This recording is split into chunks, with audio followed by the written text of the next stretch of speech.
Good morning, sunshines. Getting close to the end of the semester, yay. For those of you who are doing fences for your play, be sure to send me your research and or presentation, and I will disseminate that information to the rest of the class. Again, August Wilson is the playwright for Fences, and we talked about him at the end of the last class period, so we'll move on from there. Again, hopefully we've discussed Fences enough last class period, but if you have any questions about Fences, please by all means send me a question. Just get in touch with me and I'll be glad to answer that. But it's pretty straightforward. Anyway, today we're going to talk about the new breed of American playwrights, starting with probably after the Second World War. Probably the greatest, I'm going to say the greatest American playwright is a man named Neil Simon. If there is a festival 100 years from now where people produce plays of American playwrights from this period, I think Neil Simon will be the guy. The problem with Simon is that all of his plays are comedies. And so even though he is considered by many, including me, to be the best American playwright in history, his number of awards and his recognition is lacking, mostly because those type of things tend to go to playwrights who write very serious plays, who, again, he only won one Pulitzer Prize in his career. He was, however, nominated. He wrote 32 plays in all. Again, now he passed away in 2018, so I can put a period on all this information. But he wrote 32 plays. 17 of the 32 plays that he wrote, so more than half, were nominated for Best Play that year. Now, only 3 of them won. Only 3 winners out of 17 nominations. And again, I'm going to say that is because all the plays were comedies, and the plays he was up against tended to be dramas and were very serious, and therefore I'm going to say more respected by those people who vote for those type of awards. But I'm going to tell you, his plays have far outlived the rest of the plays of others. When he was young, he worked for Sid Caesar's Show of Shows. Sid Caesar's was a comedian during the 50s.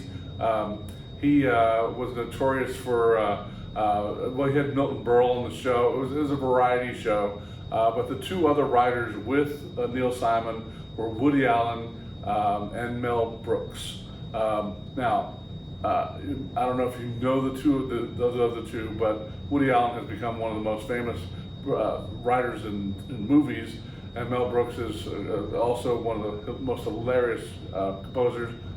He has written several Broadway shows, as well as having done several movies. Again, Woody Allen's humor tends to be more esoteric. Mel Brooks is more banal, let's call it that, fart jokes. And Neil Simon is more the gag kind of humor. And again, one of the things that people criticize Neil Simon for is Neil Simon will waste a very dramatic moment for the joke. And that drives critics crazy, because, you get a very serious moment and he'll just have somebody, spout a joke. And now again, it's verbal humor as opposed to Mel Brooks, who would just have people, thumb their noses and that sort of stuff. But Neil Simon's plays from 1972 until 1992, 20-year span, where there was always at least one Neil Simon play on Broadway. As a matter of fact, he had a theater named after him on Broadway. He is the only person who ever have had a theater named after him while he was alive. Now, there are many theaters on Broadway that are named after famous actors or directors, that sort of stuff. There's an August Wilson theater now, but it wasn't named after August Wilson until after August Wilson passed. Neil Simon is now passed, and it's still called the Neil Simon Theater, but he was given that honor in 2004, well before he passed away, so a good 10, 15 years before he passed away. Again, I'm going to say he's best known for a play called The Odd Couple. The Odd Couple, he wrote the play version first, and then it became a television series, and it became a movie.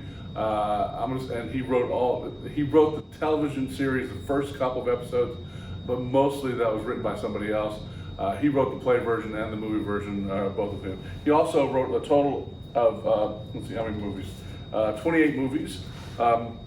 So 32 plays, 28 movies. A lot of the movies were movie adaptations of his plays, but many of them were originals. Out of Towners was certainly one of them. Sunshine Boys was an original piece. Goodbye Girl was an original piece. His only Tony Award-winning play was a play called Lost in Yonkers.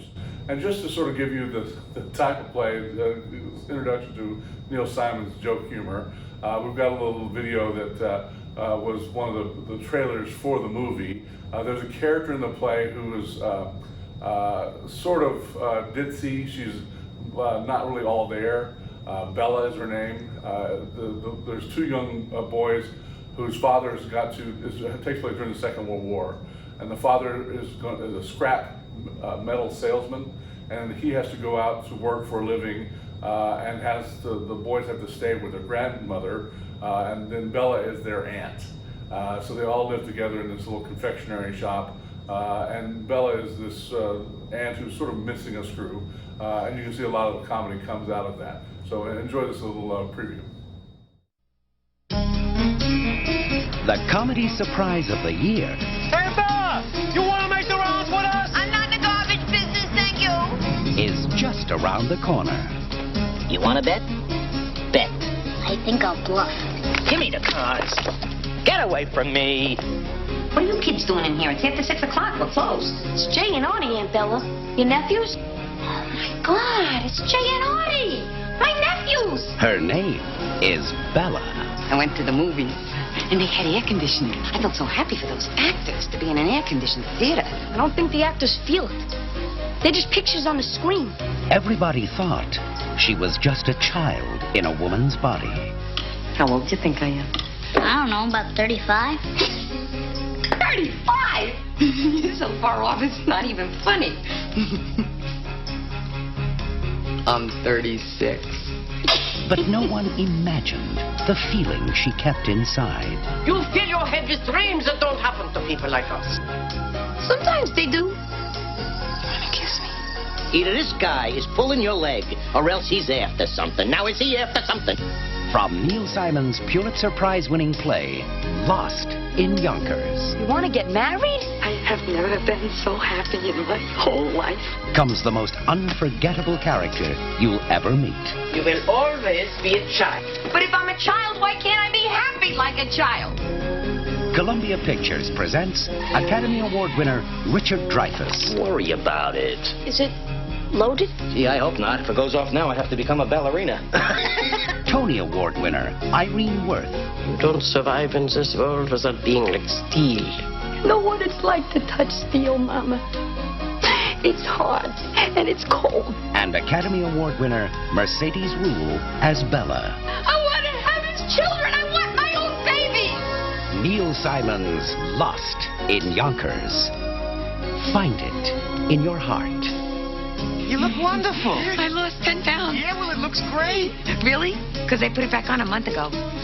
Directed by Martha Coolidge. And as you can see, it's a screwball comedy-ish, very comfortable, very down home, but that's the type of playwright that Neil Simon is.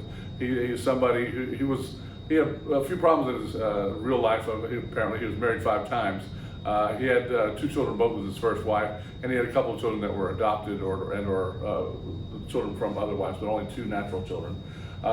Probably the most respected playwright of the 20th century, of this time period, is a playwright named Edward Albee. Albee lived from 1928 to 2016, so he died several years ago as well. He won 3 Pulitzer Prizes, which is more than anyone else other than Eugene O'Neill.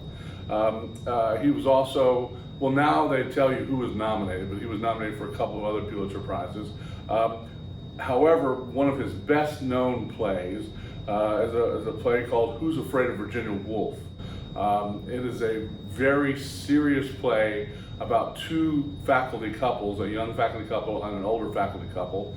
And the younger faculty couple has been invited over to the older faculty couples for dinner. The older faculty couple is very over it. They are drunkards. You'll see, I've got a little video from the movie that was made in '65.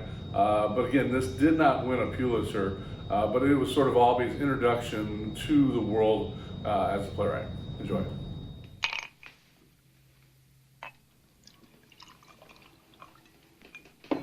George, Yes, love? Why don't you want to kiss me?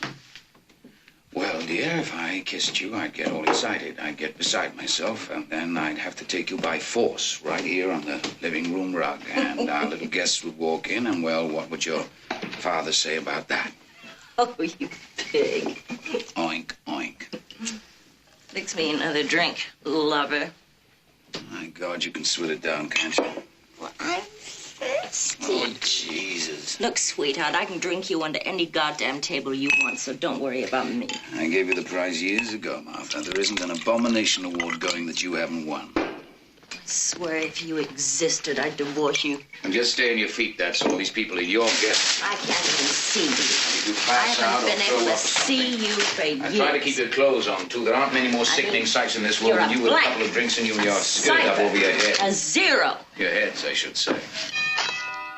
Party, party. I'm really looking forward to this, Martha.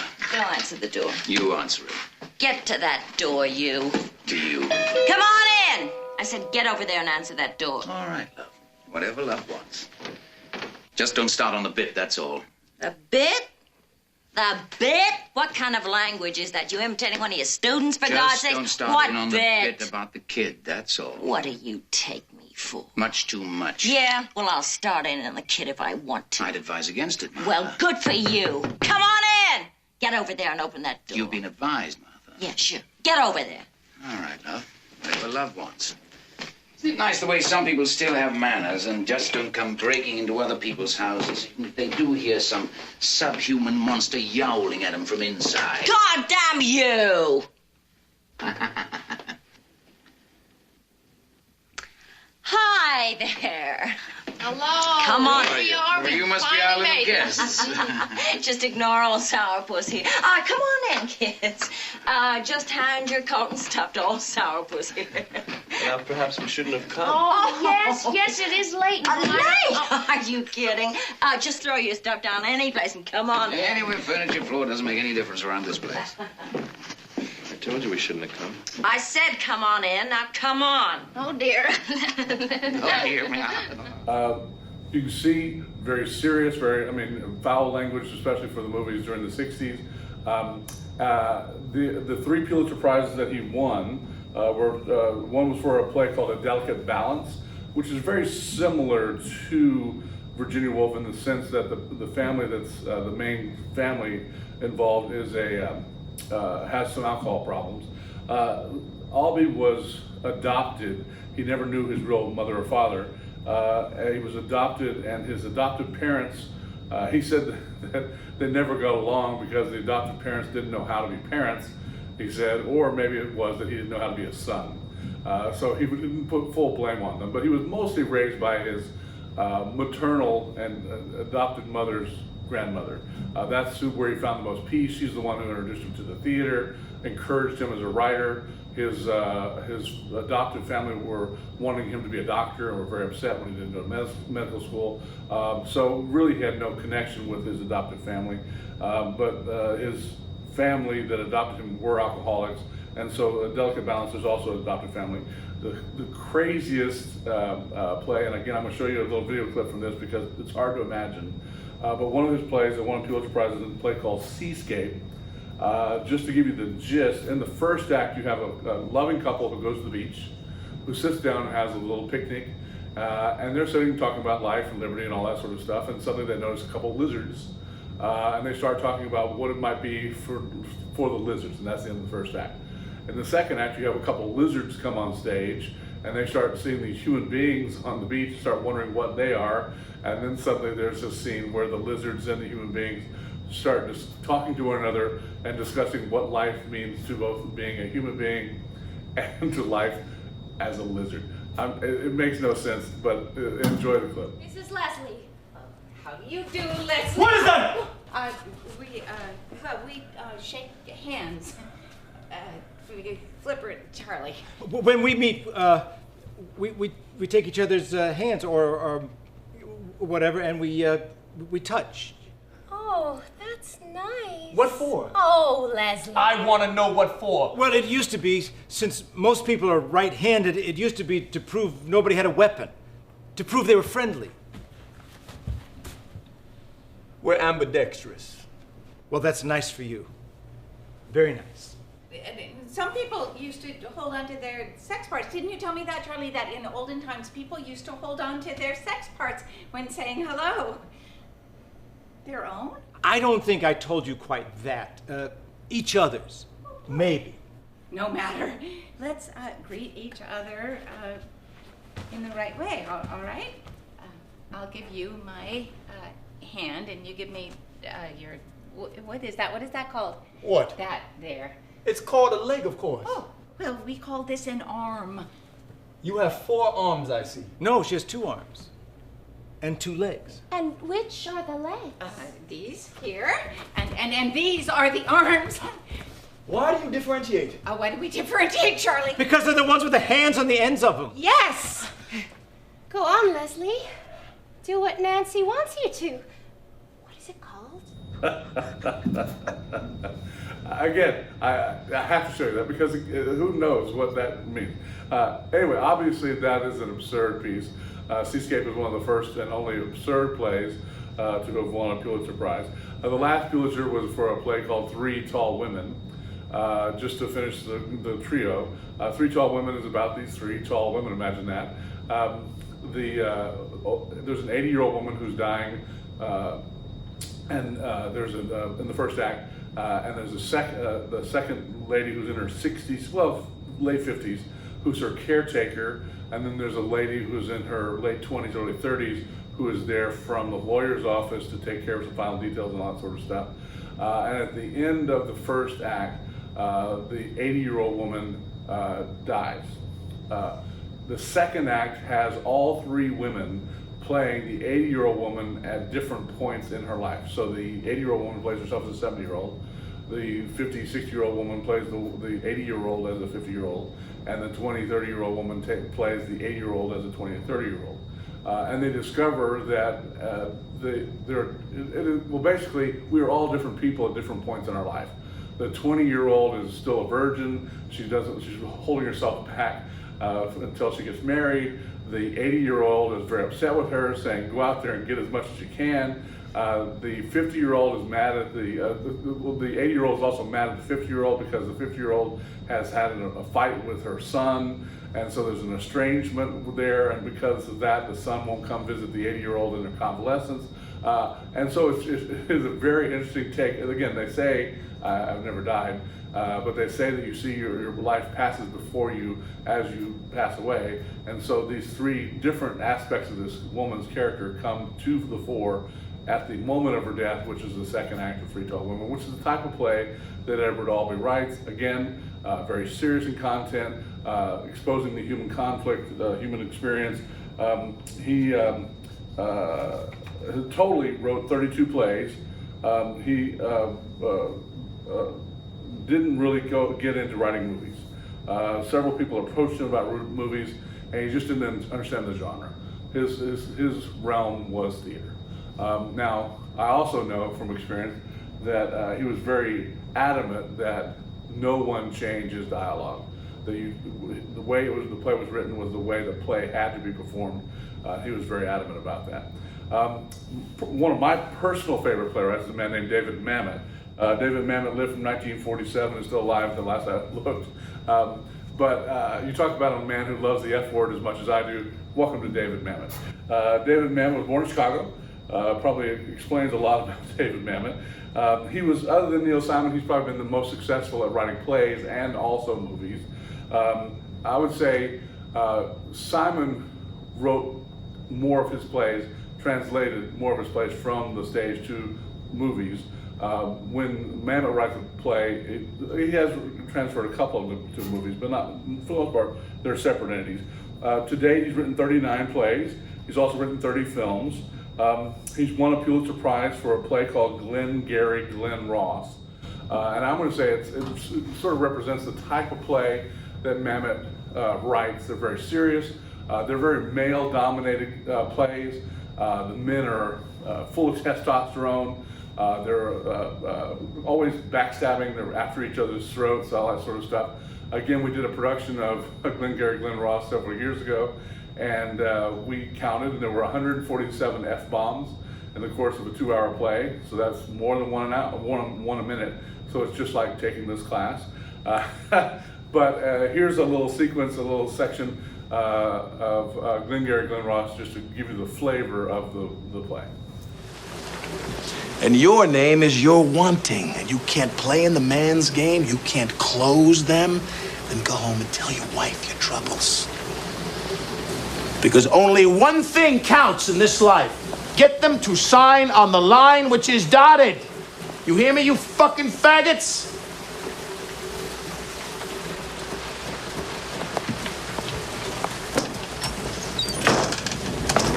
A, B, C. A, always be B, C, closing. Always be closing. Always be closing. AIDA, attention, interest, decision, action. Attention, do I have your attention? Interest, are you interested? I know you are, because it's fuck or walk. You close or you hit the bricks. Decision, have you made your decision for Christ? An action. AIDA, get out there. You got the prospects coming in. You think they came in to get out of the rain? A guy don't walk on the lot lest he wants to buy. They're sitting out there waiting to give you their money. Are you gonna take it? Are you man enough to take it?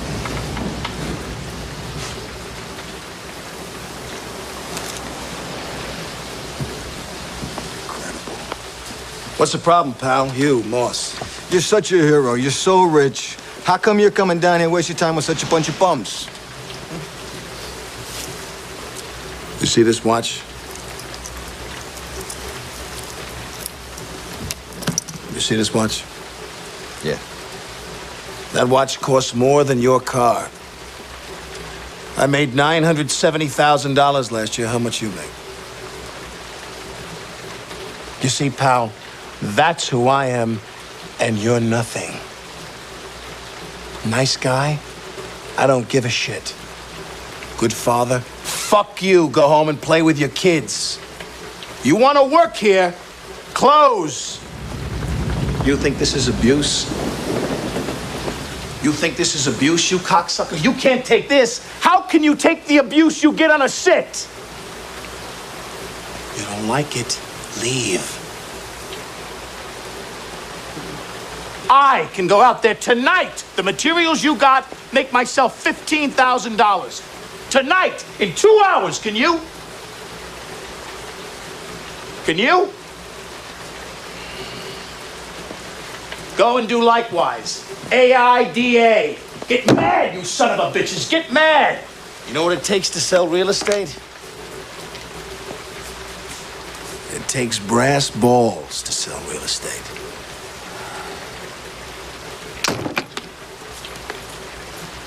Go and do likewise, gents. The money's out there. You pick it up, it's yours. You don't, I got no sympathy for you. You want? Again, tough, dynamic, masculinity oozing from the pores.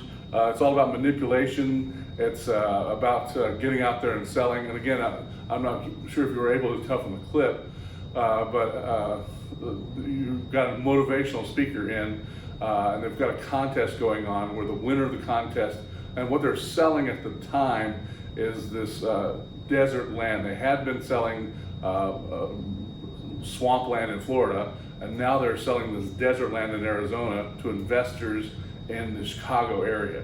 So you've got these little old ladies that are spending hundreds of thousands of dollars, their life savings, on this worthless land. But of course, as a land salesman, you're reaping in the commissions, which is where the play gets its name. The area of Arizona that they're selling is Glengarry, Glen Ross. Another type of one of his other plays, which I love reading, we do it sometimes in this class, is a play called Oleana. Oleana is a play about a college student and her professor, and she, during the course of the play, accuses him of sexually harassing her and files a grievance against him. It comes out that he has failed her in his course, and he says the reason that she failed was because she didn't pass the test, didn't do the work, and she claims the reason she made an F in the class was because she rebuffed his advances In the play itself, it doesn't tell you which one of those people is lying. And so oftentimes, obviously, the essay question on that one's pretty easy, who's telling the truth? And when I have done this in the past in this class, I fully expected the men to come to the defense of the man and the woman to come to the defense of the female, but I found it to be the exact opposite. When I asked the question, which one of them is lying, the men said, oh, the man is totally lying, he totally did it, and the women are totally the opposite. They're like, oh yeah, she is totally making this up, she failed the class, which I think is hysterical because obviously, I guess we know more about our sex than anything else, and so we know that we would, what we would do to manipulate the situation. So anyway, very interesting plays. They're intense. Sexual perversity in Chicago is a very. It was made into a movie called Postman Only Rings Twice with Jessica Lange. They're intense sexual situations, and then he has written. He had children at one point, and he wrote a play called Revenge of the Space Pandas. Is one of his 39 plays, and it is a children's play and absolutely hilarious about these space pandas invading the planet. Anyway, kind of schizophrenic.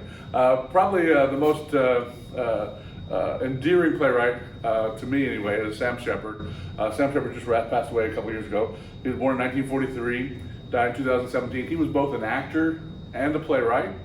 For years, they never actually got married, but he was a partner with Jessica Lange. They had 2 children together.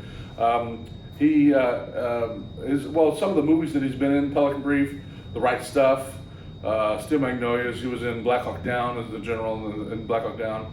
He was in the Notebook as the father, for those of you who love the Notebook.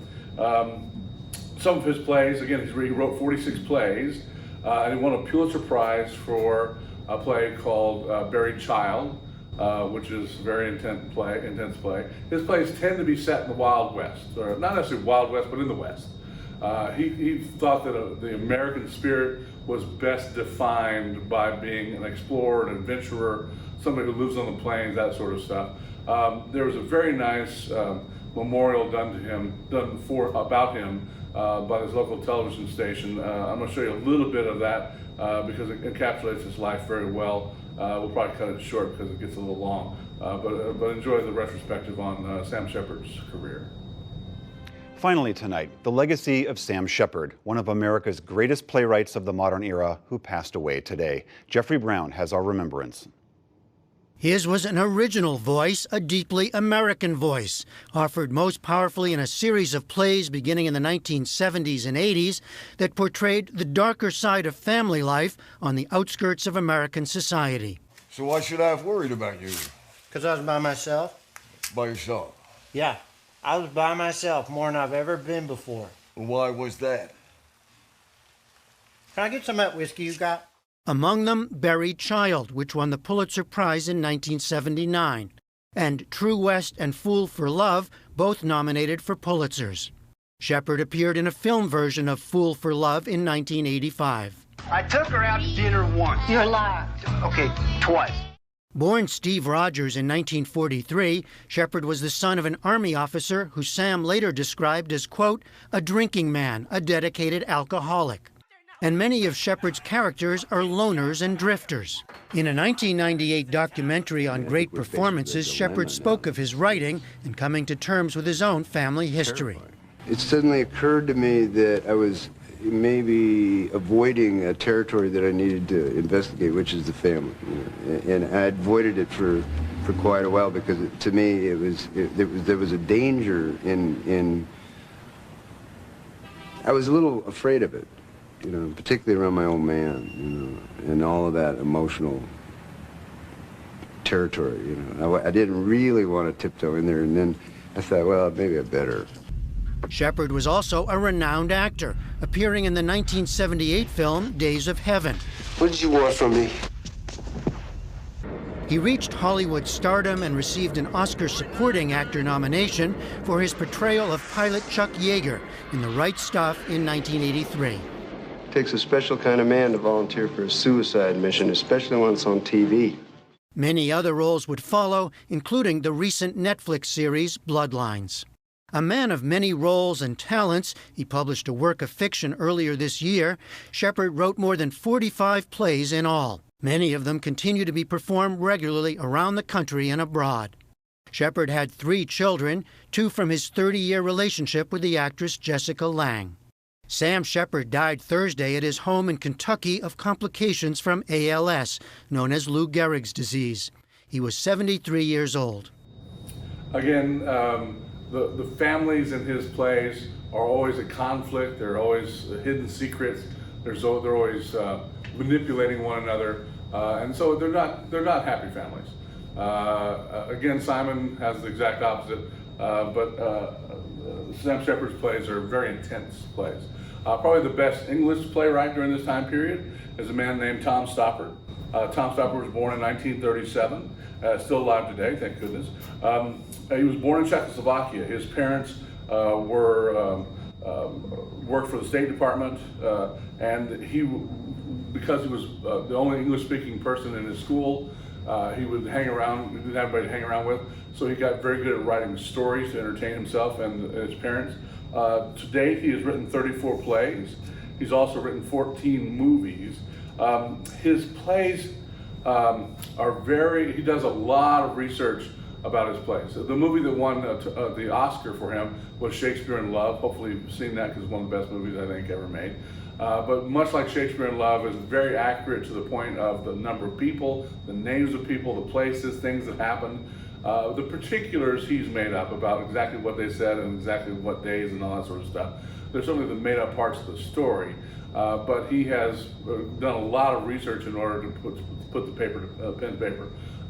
One of his most famous plays is a play called Rosencrantz and Guildenstern Are Dead.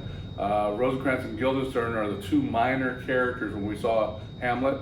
They're the 2 guys who are friends of Hamlet's from school that the king and queen bring in to find out why Hamlet is being all morose. And eventually they're the ones who get killed. The pirates take over the ship and they're sent to England, and the English king chops their head off. But in Rosencrantz and Guildenstern, Tom Stoppard flips the script.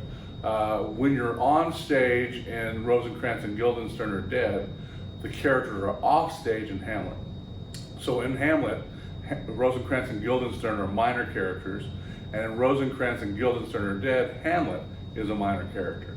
And so we've got a little video that shows you a little bit of the type of play that it is, just so you get a flavor of it, because it's difficult to understand exactly what's going on. So enjoy the little clip from Rosencrantz and Guildenstern.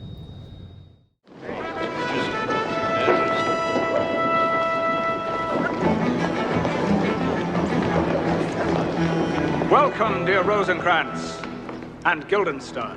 Something have you heard of Hamlet's transformation? Since nor the exterior nor the inward man resembles that it was. Heaven make our presence and our practices pleasant and helpful to him. Aye. Amen. I want to go home. Don't let them confuse you. I am but mad, north, northwest, when the wind is southerly. I know a halt from a handsaw. Exactly. Exactly what? Exactly why? Exactly why what? What? Why? Why what exactly? Why is he mad? I don't know. Will you walk out of the air, my lord? Into my grave? Indeed, that is out of the air. Glean what afflicts him. Me? Him. How? Question and answer. So your uncle's the king of Denmark? That's right. And my father before him. His father before him? No, my father before him. But surely... You may well ask. Your father, whom you love, dies. You are his heir. You come back to find that hardly was the corpse cold before his young brother popped onto his throne and into his sheets, thereby offending both legal and natural practice. Now, why exactly are you behaving in this extraordinary manner? I can't imagine.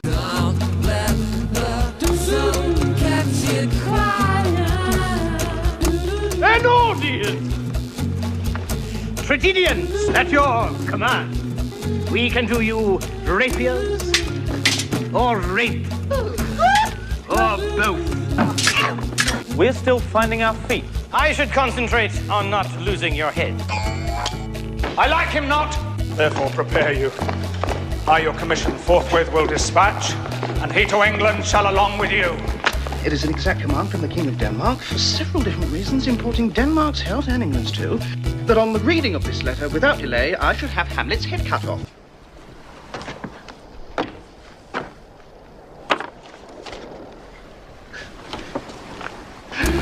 I could jump over the side. That'll put a spoke in their wheel. Unless they're counting on it. I shall remain on board. That'll put a spoke in their wheel. My name is Guildenstern, and this is Rosencrantz. I'm sorry. His name is Guildenstern, and I'm Rosencrantz. We aim for the point where everyone who is marked for death dies. Who decides? It is written. Audiences know what to expect, and that is all they are prepared to believe in. What are they? They're dead. Wasn't that the end? You call that an ending? With practically everyone still on his feet? My goodness, no. Over your dead body.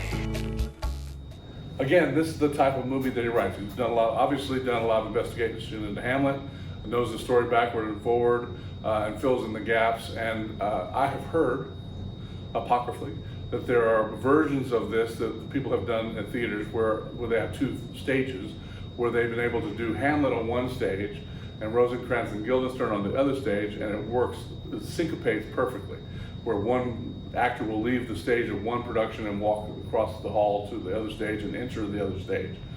So I have heard that. I'm not swearing to that, but I've heard that it works, that he timed it out almost perfectly. Another play that is well known, Arcadia, is you probably studied in your English class maybe. Arcadia is a very interesting play. It happens both concurrently. There's scenes that happen in the modern world, and there are scenes that happen in 1814. And it is about these research scholars who have trying to write a book about what Lord Byron's escapades may have been 200 years ago. And some things they get right, a lot of stuff they get wrong. But it shows the people who think they know all that don't really know all that. It shows that smart people aren't necessarily as smart people think they are. And then, of course, there's the matter of genius. When you go back in time into the 1814 time period, there was this 15-year-old girl who has discovered things about mathematics that are way above her pay grade, way before her time.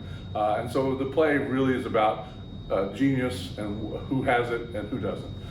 So again, it's not necessarily the normal stuff of plays, but very well researched, very interesting, very well put together.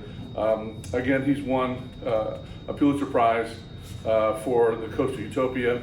He's won a total of 5 Tony Awards. He's also won 2 Olivier Awards, and has been nominated. He has been nominated for 10 Olivier Awards over time, which is more Olivier Awards than anyone else. So I'm going to say Tom Stoppard is easily one of the most important English playwrights of this time period. All right, the current state of art. We've been talking about all kinds of art, realism, romanticism, modernism came in with the first half of the 20th century, starting with the end of the Second World War, really starting at the end of the Vietnam War. We have moved into a time period that is called postmodernism. Postmodernism, the best way to think of postmodernism is that it is an attack on the senses. It is visual, it is oral, it is verbal, and none of them are syncopated. I'm not talking about the music videos are very close to what I'm talking about. I'm not talking about the music videos where you just have a band playing and people singing the song that the band is playing. I'm talking about music videos where you have spiders crawling in holes and you have a song being sung about love. And the visual makes no direct correlation or connection to what's being sung. Probably the leading proponent of postmodernism in theater terms is a man named Robert Wilson. Robert Wilson was born in 1941. He was born in Waco, Texas. And in his early days, he worked with autistic children. Now, I'm not trying to make light of autism by any means, and I'm not really 100% sure about what autism is specifically, but I know that there is a scale of people who are autistic. Some people, autistic, I'm going to say is a disconnect. Somehow there's people who have autism have nothing medically wrong with them. In other words, you can't go to a doctor and suddenly the doctor says, oh, well, we need to reconnect this here and it'll be fine. Autism is a disconnect in the network that is our brain to body functions. Some people who have autism sometimes are called highly functional. In other words, they may have fits. People who have autism sometimes oftentimes will sit and apart from everyone else. One of the notorious things about autism is they like to spin a lot. And so if you ever have a child that's alone on a playground by themselves sitting around in a swing that's just spinning a lot, that's a sign of a person who might have at least the oncoming signs of an autistic situation. You have, on the other end of the scale, you have people who are savants, who are totally disconnected to the world. But The Pianist, for instance, is a movie, the piano player, what's the name of that movie? Where he can't connect to the world, but suddenly sits down in front of a piano player, in front of a piano, and can play concertos perfectly. There are those people who, for instance, can tell you what day any date in history fell on. You say July 4th, 1776, and they can tell you it was a Tuesday. I don't know that it was a Tuesday, but their brain just works in different ways than our brain works. I'm not saying it's good or bad. Anyway, Robert Wilson was working with these type of people, and whereas most of us need some sort of quiet to focus, he discovered that the autistic child in a quiet environment couldn't connect to the world. But he was taking a group of students through a kitchen where people were yelling orders, and fire was flaming up, and people were frying things and tossing pans and yelling back and forth. And he found that the autistic child suddenly connected. You saw them wake up, in other words, and look around and connect to the outside world. And he figured out that the autistic child needed that chaos in order to somehow make his world connect. And so he started doing plays along those lines to have that connection to the autistic child, with the idea in mind that if that is true to the autistic child, it might also be true to the rest of us. Now, I'm going to show you a little video of, this is a funeral that he was hired to do. But you will see that there are stunning photos, there are stunning pictures that he creates.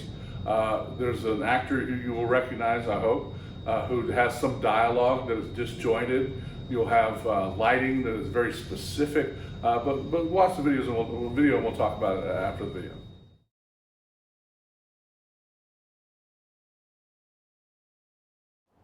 When she asked me to design her funeral, I said, okay, I will design your funeral if we can start with that, and I'd like to put it in proscenium theaters. Marina's a performance artist, and I started out there in the 60s and sort of went in a different direction. Marina is coming from a world where everything is real and natural, and I'm coming from a theatrical world where things are not. I'm interested in the artificiality on stage. To me, to be on stage it's not the same way you walk down the street. And she had no idea about how to project a voice and how to speak on stage. And she sat for months in the museum, and she's very powerful sitting in the museum, but to me, to sit on stage is something different. Violent fights between mother and father. 57 dreams of jumping out window. Willem helps us to get through the piece. He's like a narrator. He can be in the situation at sometimes, and sometimes he's out. So sometimes he's like the audience, like a spectator. Snowy night, angel wait. All of my work is an opera in a sense. If we go back to the Latin sense of the word, opera means opus, means work. In opera, all of the arts are there: architecture, painting, poetry. They're all a part of what we call a theater, and in that sense, it's an opera in the classical, traditional sense. In my work, the whole stage is something like a mask. I work on the visual book first. I direct the work silently, so what I'm seeing is one thing. And then I work on the audio book after that, and I work on that separate. It's not something that you necessarily rationally can put together. It's something you experience, and to experience something is a way of thinking. If you see a sunset, it doesn't necessarily have to have meaning. It's something you experience. If you hear the birds chattering, they don't have to make a certain sense. It's something I listen to.